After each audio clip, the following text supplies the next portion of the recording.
This is a gait belt, and it can help prevent falls if you know how to use them correctly. In this video, I'm going to talk all about gait belts and how to use them correctly in various scenarios. I'm Dr. Sean, your PT guy, and our videos help you learn how to move better and stay independent so you can enjoy your life. Let's get started. Disclaimer! So why do we use a gait belt in the first place? We use a gait belt primarily for preventing falls. If someone needs a little bit of balance work or they're a little bit weak, we can use a gait belt to help the person by steadying them or help them transfer from a chair or get up from the bed or anywhere like that. So we're giving them a little bit of support so they don't end up having a fall. Gait belts are very helpful in preventing falls, and that's what we're all about here. We want to prevent falls. So gait belts come in a variety of sizes, shapes, colors, and materials. And this gait belt that I have, this is one of my very first gait belts.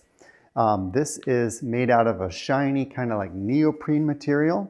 I like this kind of a material for the gait belt because you can clean it with a nice wipe very easily.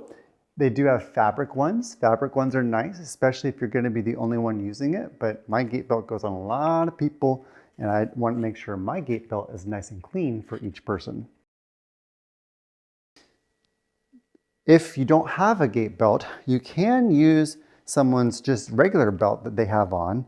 But the reason why we don't usually use that is sometimes, especially for females, sometimes they have a very thin belt that goes around their waist.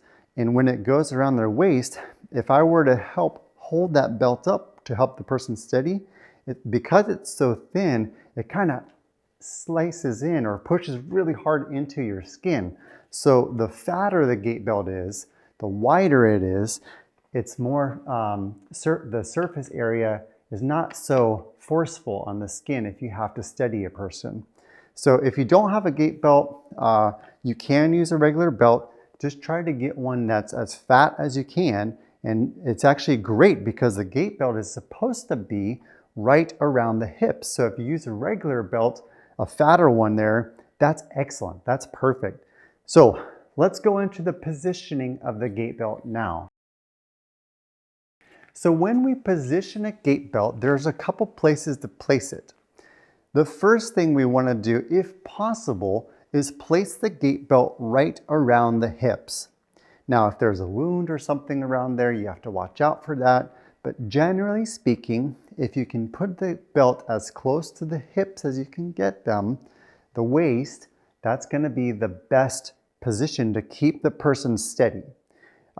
If someone is not able to do that, you can't, like, let's say someone had abdominal surgery, or maybe they have a colostomy bag or something else that you don't want to be putting pressure on that spot. We can go underneath of the armpits if you need to, but for ladies, you just want to make sure you're not pushing any areas that are not as comfortable. So let me show you how to put this gait belt on. Got my wife to help me, thank you.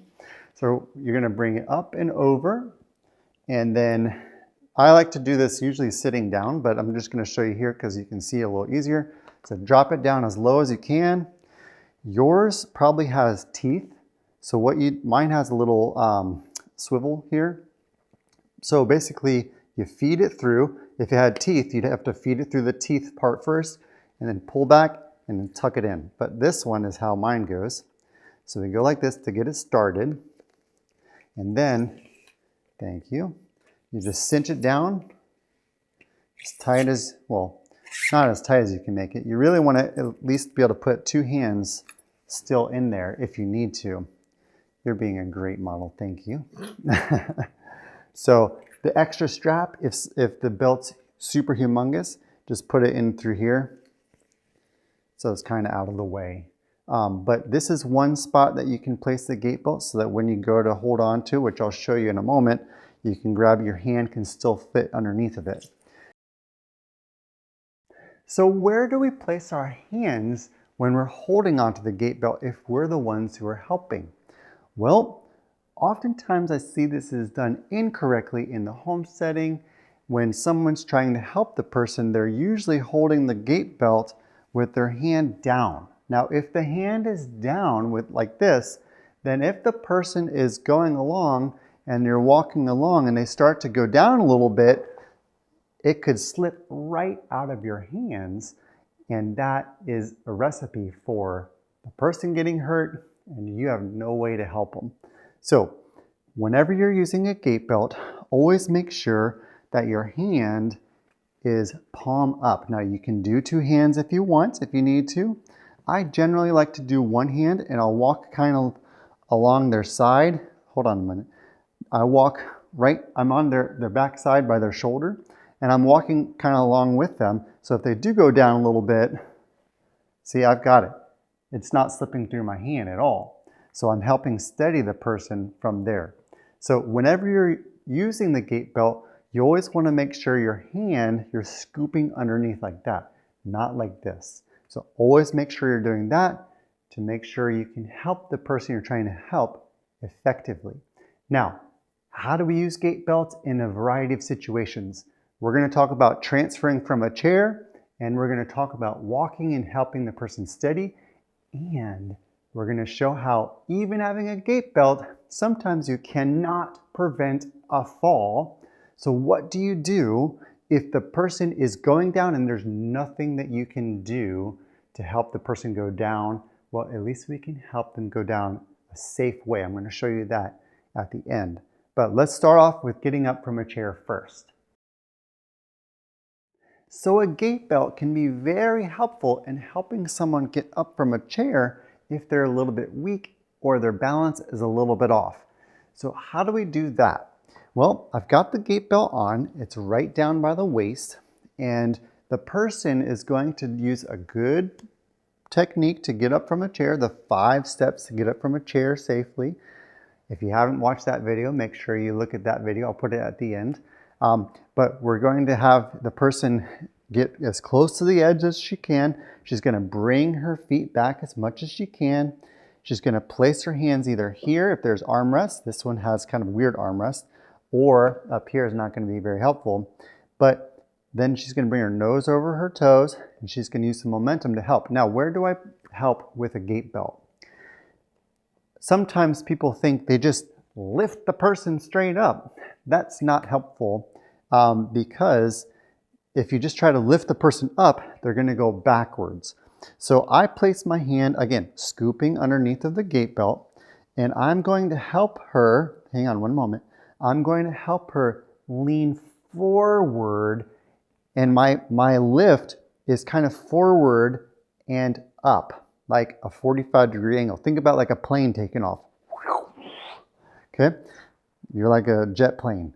So we're going to come forward, and then I hold like that. So have a seat again. You can help the person sit down slowly. So again, I put my hand back here. I have the person lean forward. And by the way, one more thing. It's helpful to have your feet spread out a little bit because you don't want to be standing with your feet like this and lean the person forward. If you need to help more, you need a good stance. So you're going to lean forward, and then I help like that. Ooh, you're taking off. Nice. So that's how you can help with a gait belt if someone's standing up from a chair. Now, let's talk about how to steady someone when they're walking. So now another major help of a gait belt is to help the person by steadying them. If you can steady a person who's lacking some balance because they're had an injury or their balance is off from debility, or maybe they have some peripheral neuropathy, they're using a cane, a walker, or crutches, whatever it is. If the person needs to be steadied a little bit, that can be done using a gait belt. Now, if someone gets thrown off balance or their balance gets thrown off a little bit, that's when someone ends up having a fall. But if you can hold on to that gait belt to steady the person when that balance is a little bit off, you are essentially preventing a fall. That's what's so helpful about gait belts. Now, I'm going to show you how to hold the gait belt again when the person's walking. And thankfully, your injury was at least 10 years ago, so that's good. So your balance has significantly improved. Yes. So you're going to have to show them that you have a little bit of balance challenge. But what you do first is, again, you always make sure you hold with your hand underneath. So I'm going to hold back here, and I like to be kind of at the back left. I'm right-handed, so I like to hold on with my right hand. So as the person's going along, you just kind of hold that gait belt a little bit, and you're just steadying the person. If they get thrown off a little bit, you can always, basically bring them back in. So let's come on back over here. And so let's have you kind of veer off a little bit one of the ways. So right into my foot, nice. So you got to be careful about that. Let's show them one more time over here. So I'm going to hold off on this side, and I'm going to have you actually lose your balance that way. Good. So you see how I caught that. So I knew she was going off, but I hold, and all you do is you bring the person back to you. If you can bring the person back to you, they're already using their legs to hold themselves up. So they should be strong enough to help.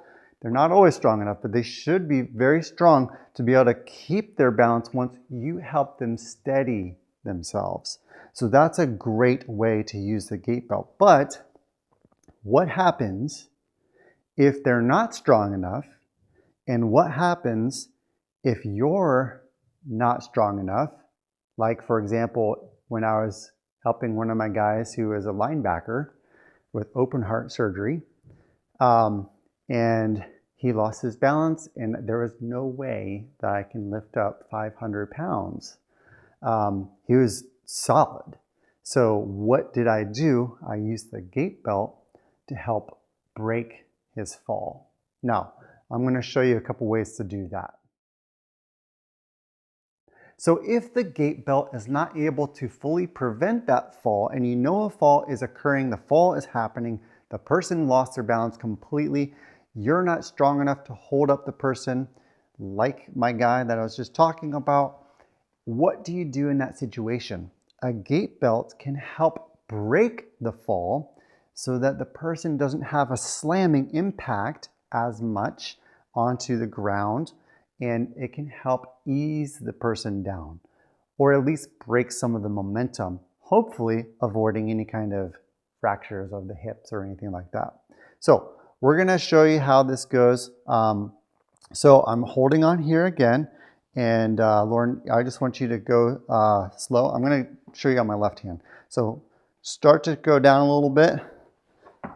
Now if someone's going down and she's clearly not able to get back up, and I don't want to just lift her up, what I can do is I can sit down like this, and I got her right here. So I can say, help, someone needs to come bring a chair. So someone can bring me a chair, and then I can help the person up. Now go and stand up.